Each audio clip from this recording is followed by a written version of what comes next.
मिरजेत दोन बांगडी व्यावसायिक सख्या भावांमध्ये गिराईक घेण्यावरून फ्री स्टाईल हाणामारी।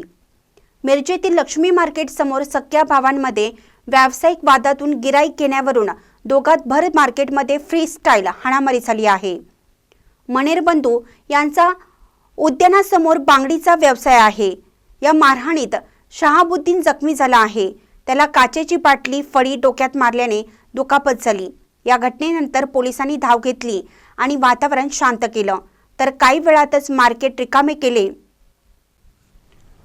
मिरजेच्या लक्ष्मी मार्केट परिसरात अनेक खाद्य विक्रेते आहेत, त्यामुळे त्या ठिकाणी नागरिकांची वर्दळ असते। रात्री ग्राहक मिळण्यावरून दोन बांगडी विक्रेत्यांची वादावादी झाली। यावेळी दोघांमध्ये हाणामारी सुरू झाली। यावेळी दोन गट आमने-सामने आले आणि तणाव निर्माण झाला। एकाने सोड्याची बाटली डोक्यात मारल्याने एक जण जखमी झाला। मिरज शहर पोलीस ठाण्यापासून जवळचा हा प्रकार घडल्याने पोलीसही तात्काळ घटनास्थळी दाखल झाले। त्यांनी वाद थांबवण्याचा प्रयत्न केला, मात्र एकमेकांच्या मनस्थिती ऐकण्याची नसल्याने एक जण पोलिसांच्या अंगावर धावून गेल्याचाही प्रकार घडला आहे।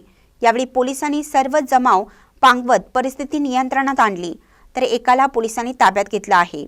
महानकरी न्यूजसाठी आदी माने, मिरज। ताज्या बातम्यांसाठी महानकरीला सबस्क्राइब करा आणि बेल आयकॉनला क्लिक करा।